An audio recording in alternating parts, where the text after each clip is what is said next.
the studio of Len Cabili, the amazing woman behind the gorgeous label, Filipina, which brings together traditional Filipino weaves and modern design.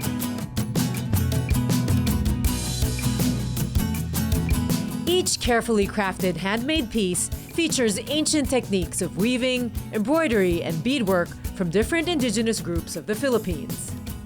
Beyond making a fashion statement, Len is on a mission to preserve our traditional weaves that are in danger of fading away and providing livelihood opportunities for struggling weavers. Find out why pain, struggle, and failure were essential for Len's success today and her dreams for building up tribal communities around the country. First, an initial profile of Len with some rapid-fire questions. What virtue is most important to you? Honesty. What's your trademark characteristic? Maybe patience. What makes you laugh? Unexpected moments, it's easy to make me laugh. What makes you angry? It would be dishonesty. What do you value most about your friends? Loyalty. What's your favorite traditional weave? It would be the tinalak.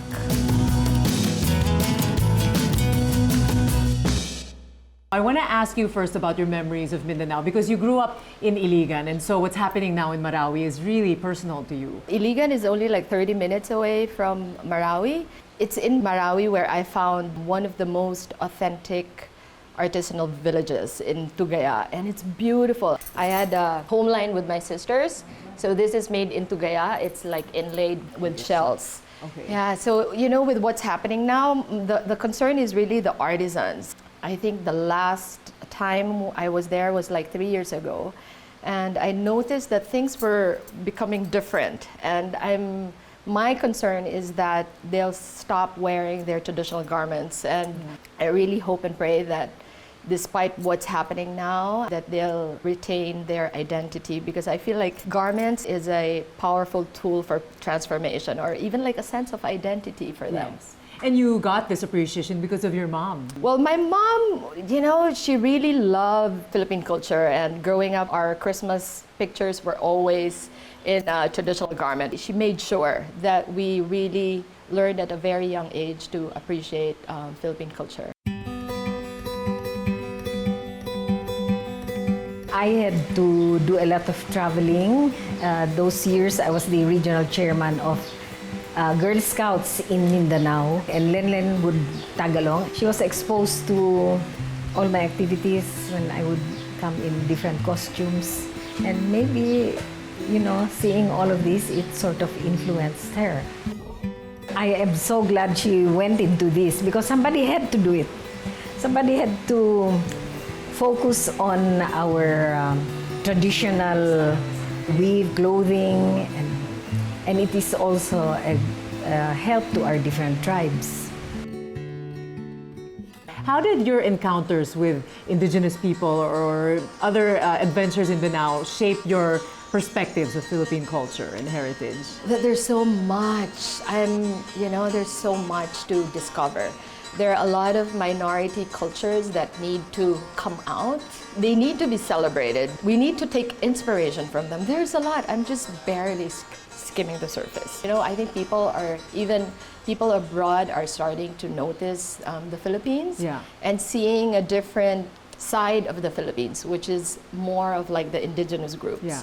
And that's also thanks to what you're doing, like Filipina. I mean, wow, people around the world are also becoming more aware of the Philippines because of your designs. You know, I think it started way before. I'm just one of many who are doing this. I would like to pay homage to all these people before who started it. When I go visit these indigenous groups, they get so inspired themselves, and they become so proud of their heritage, because when I go, I'm always like, ooh, it's so beautiful. And for them, seeing someone from a different province appreciating what they have, I think it affirms their identity. When did you first decide that you're going to make clothes with these women? How did that happen? The whole journey towards creating Filipina. Another marker in my life, I was diagnosed with cancer in 2000. When you're told you have cancer, you start thinking about death.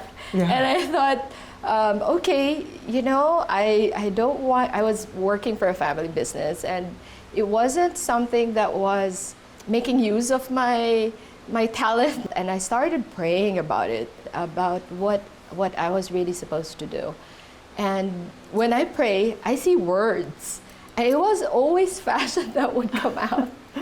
And it took me a while because I think I was really scared to get into fashion. It's a very competitive industry, and yet it would always like pop up fashion, but what kind of fashion, you know? Yeah. And I think it was in 2006 when I met John Robshaw, the textile designer, that I knew what kind of fashion, that it was going to be all about the artisans, about what they can do, a traditional skill that they have already, and mixing it and intertwining it with something more contemporary. It wasn't like one moment, but it was this season in my life that I felt it was more of like discovering what my purpose was going to be, and that was the turning point. Yeah.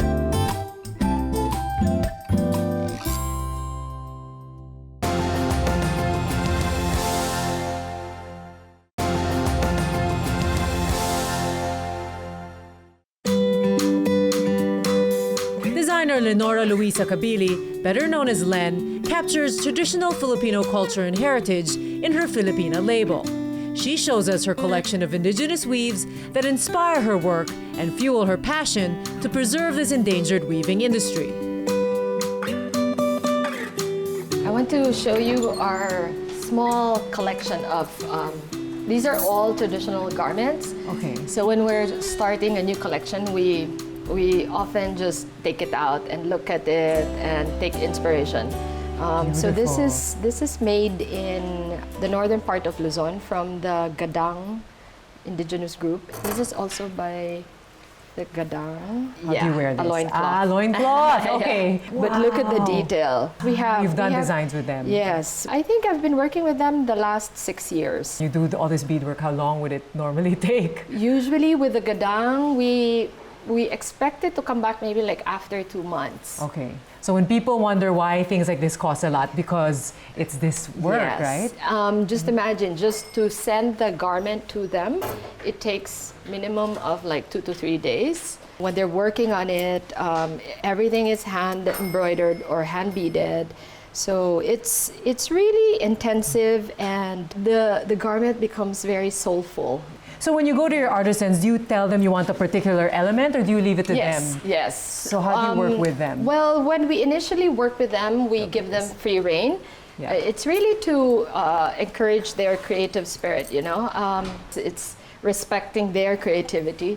And then we do a few samples, and then we come in and say, oh, can we do this? Let's tweak this a bit, maybe just this pattern. I think it's working well because they feel and they know that they are part of the creative process. Yes. They're part of it. No? Yes. Yeah.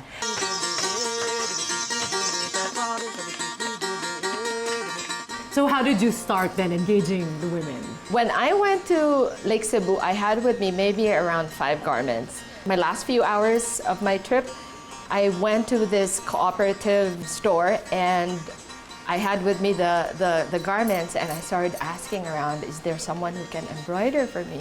And then there was this lady, Evelyn Cafon, who volunteered and said, ma'am, I can do it. So I gave her the garment and I gave her the threads, and I told her, you do whatever you want to do with it. This must have been around November, and the samples came back, I think, February. Wow. But when I opened it, I was thrilled. You knew this is it. I That's when knew. You know, like when you have a good feeling about it, that was it. I was like talking to my sisters about the name, and I wanted something like generic that would obviously point back to the Philippines. And I started with the most obvious, that I'm Filipina, and just played around with it. At first, it was Filipina. And then my sister Marie from Texas said, why don't you just do Philip, Ina, do F-I-L-I-P and put a plus sign in the middle. So there you go. Soon after, I was so excited with the few samples that I had. I went to New York and I wanted to present it to stores hoping they would order. Nothing happened. But as I prayed about it, I was being led to just go home and continue. Those were the words, continue what you're doing. I came home, continued making samples. Lo and behold, there was one day, I was just like browsing through the internet. I stumbled upon this website, Indagare, and I just sent them an email. 3 minutes later, the owner emailed me back, and in less than 10 minutes, they said, you know, we're having a trunk show in Southampton. Why don't you send your samples and let's see how it turns out. And I asked her, how many samples should I send you? She said, oh, 30 to 35. Do you know, I went back to my sample rack and guess how many pieces I had? 35. Wow. Wow, So it amazing. was meant to be. Yeah. And we sold around 27 pieces. Amazing. So the first 3 years of Filipino was really doing trunk shows abroad. It was a great way to understand the Yeah. market, at what price point they were willing to pay. You used to base your price points on Tory Burch. Yeah. When Indagaria told me, okay, send your stuff. So I thought, oh gosh, how am I going to price it? So I thought, okay, maybe I'll go to the website of Tory Burch, and I saw like she had shorts, and I thought, okay, I'll price it a bit higher, it's handmade, 160, yeah. But Embroidered. it was a good intro price. And after 3 years, Indagaria asked me to come personally, and lo and behold, I met Tory Burch. Wow. Yeah, she bought, I think, a pair of shorts. Yeah. And also Erin Lauder was. She came to a trunk show hosted by Indagaria, and I remember I was starstruck. But she was very low-key, you know, very quiet, and I knew that I had to approach her and talk about, because she was going through my rack, talk about the pieces, and you know, she said, oh, I love it, just give me all the size small. I gave her the shorts, and I was so surprised. The following day, I got an email from her assistant saying they wanted to carry the line. Amazing. So it's been 4 years, so we're really grateful. So when did you realize that you made it, that wow, this is it, and this is really taking off? I don't think I've made it. The point of saying we've made it, I would say if we've worked with all the different indigenous groups around the Philippines. This is our 8th year. So I would say that the last 7 years, we were in training. Wow. I think now we're working with 20 indigenous groups. So now we're ready. We're ready to hit more stores, hopefully, in the coming year. I love that they're Filipino, they're indigenous, but they're also fashionable and they're wearable, and that they're versatile. It catches your attention because it's one of a kind, or it's really Filipino, it's different. Len is very genuine, and I think the love of the Filipino culture really shines through. And I think she's handed it down to her people. The first thing that I realized about Len was she was very, very hands-on in her business. You see the effect, and you see how the business is growing because of her. So one of the biggest things I learned from Len is being able to adapt to different circumstances, being able to learn, always be learning new things.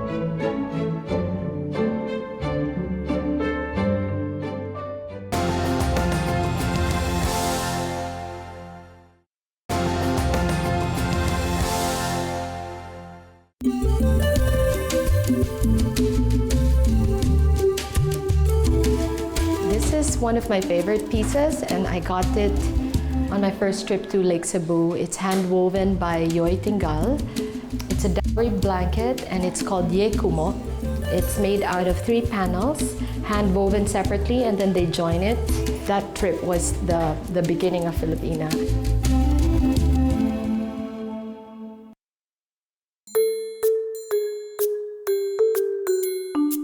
Len Cabili, founder and creative designer for Filipina, showcases the artistry of indigenous groups in each of her pieces. How do you decide, okay, this is the group that I'm going to work with? Sometimes they find me, sometimes I go out and search for them. More often, I'm proactive in traveling and meeting all these artisans. And so you travel at least every month, right? Yes, I love going around the Philippines. We have such a beautiful country, you know. it's not like work.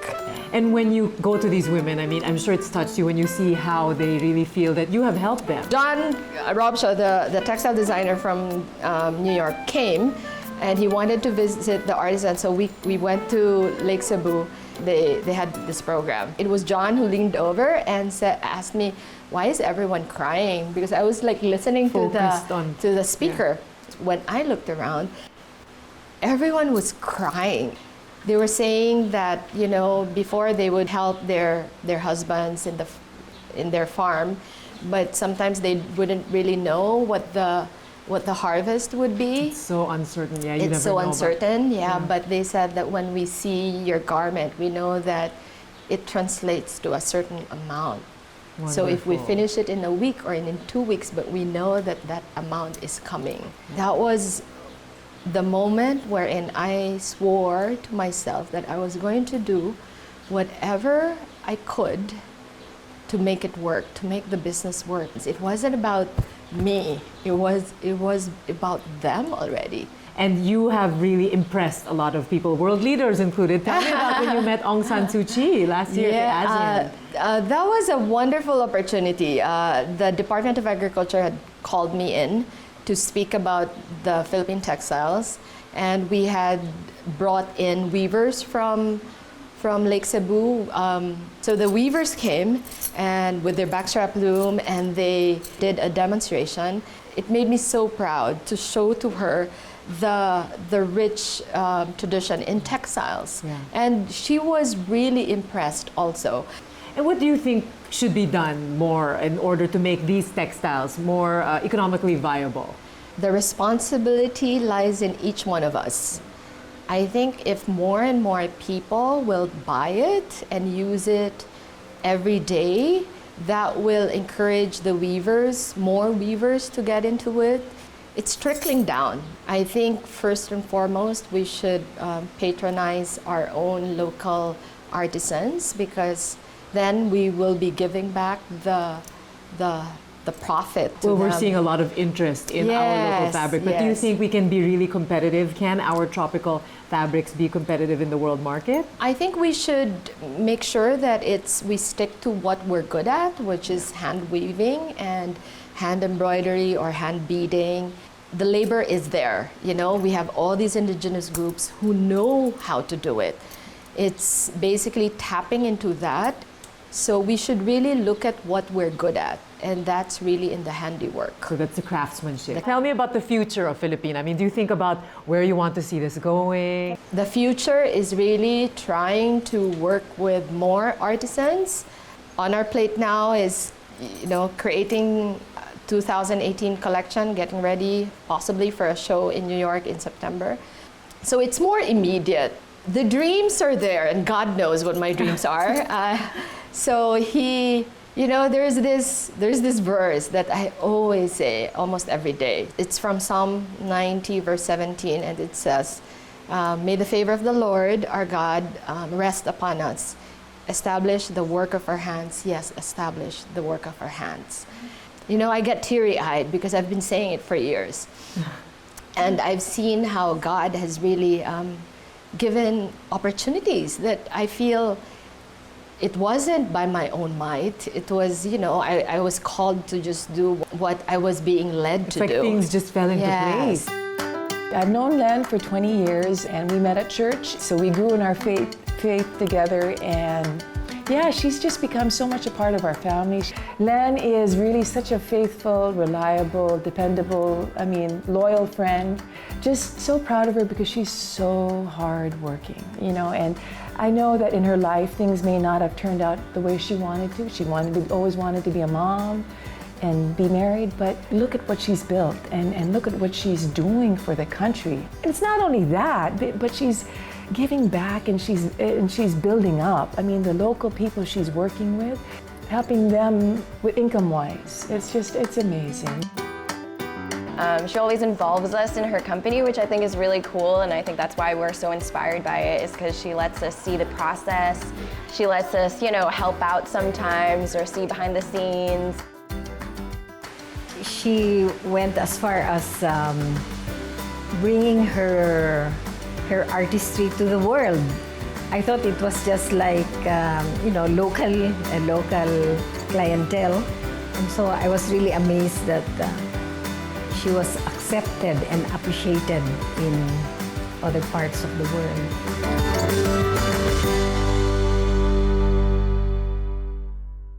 When I was starting Filipina, my mom gave me good advice, and she said, when you're good, people will see it and people will look for you. I translated it into a product. And I thought that, once we come up with a good product, once it's out there, once someone is wearing it, that would be our best marketing tool. Yeah. Yeah. And people will be, if they love the product, they will be talking about it. Yes. They'll share the story of the product. And I've seen it happen. So, Len, tell me, who would you say you are? What is your profile? I think I would like to be remembered as someone who served. Thank you very much, and it's been great talking to you. It's a manobo jacket. They embroider on abaca. And so, can I try it? Yeah, you can. Tempted to try it. Type of dye, I think. Wow, I feel the spirit so But beautiful, it's beautiful, isn't yeah. it?